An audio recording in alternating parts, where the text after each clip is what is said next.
The legend was whispered across generations in Red Hollow. It was a tale of a beggar, shunned and left to freeze on a bitter Christmas Eve. He was seeking shelter and kindness, but found only cruelty.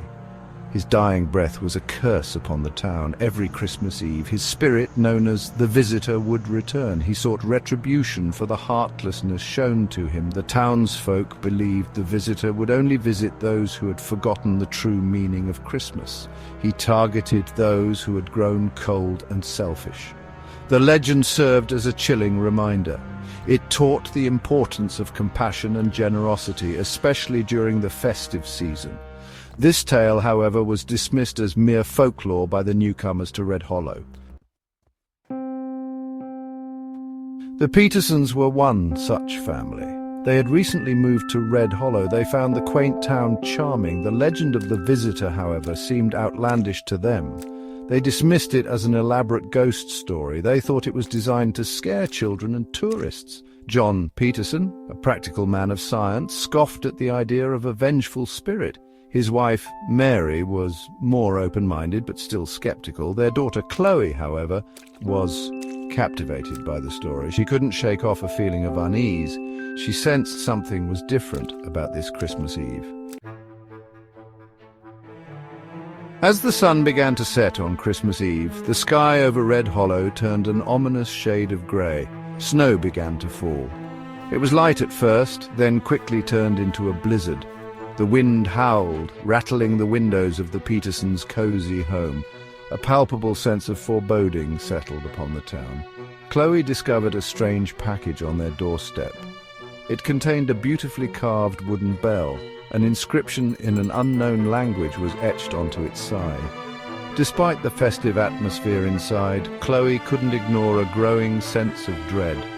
It was as if the storm outside was mirroring an internal storm brewing within her.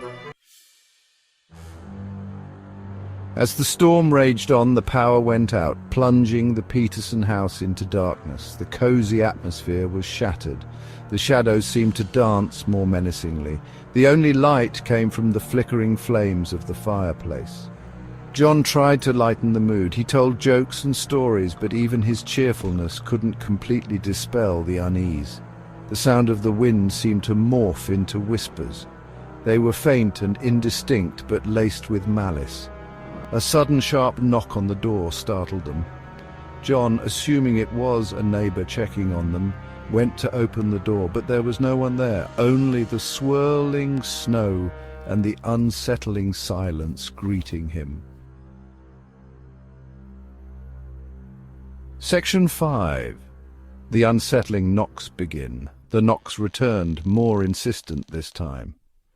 They seemed to come from every direction, the windows, the walls, even the chimney.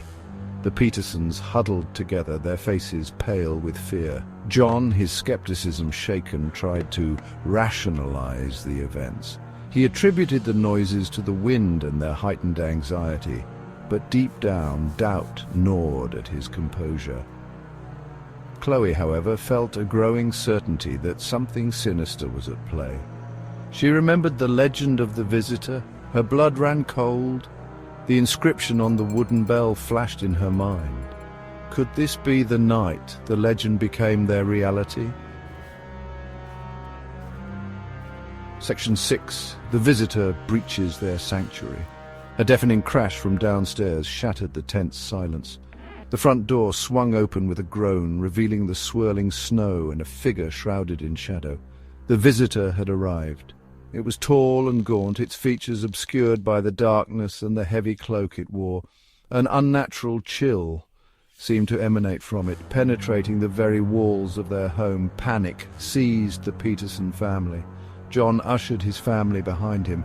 He tried to appear brave, but his voice trembled. He demanded to know who was there and what they wanted. The Visitor didn't speak. It just stood there. Its silence was more terrifying than any roar. Section 7. Chloe's Courage and the Power of Belief. As the Visitor took a step into the house, Chloe realized something. Her parents were paralyzed with fear. They were easy targets for the Visitor's wrath. She knew that she had to act quickly. She remembered the wooden bell. It was still lying on the table. Maybe it held the key to stopping the visitor. Chloe lunged for the bell. She ran towards the visitor, defying her parents' pleas to stop. She held up the bell, its inscription glowing faintly in the darkness. She shouted with all her might, "Leave this house! You are not welcome here!" Section 8. The vanishing and the lingering chill. For a moment, everything seemed to freeze. The wind died down, the snow stopped falling. Even the visitor seemed taken aback by Chloe's sudden courage. Then, as quickly as it appeared, the visitor vanished. The only evidence of its presence was the lingering chill and the wide-open door, a gaping maw leading into the night. The Petersons stood there for a long moment. They were trying to process what had just happened. The silence was broken only by their ragged breathing. Chloe, her heart still pounding, felt a strange sense of relief wash over her. The inscription on the bell, she realized, was a language she instinctively understood. It was a language of protection, of warding off evil. Section 9. A changed family haunted by the legend. That night, huddled together by the fireplace, once power was restored, the Petersons found their belief in the legend of the visitor solidified. They couldn't deny the experience. It had shaken them to their core. John, his skepticism shattered, looked at his daughter with newfound respect. She had faced their fear head-on. Every Christmas Eve, the Petersons would place the wooden bell on their doorstep.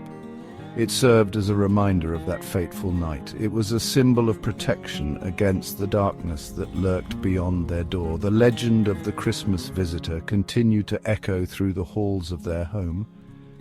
It was a chilling tale that had become a part of their family history. It was a reminder that even in the season of joy, darkness could lurk at the edges of light.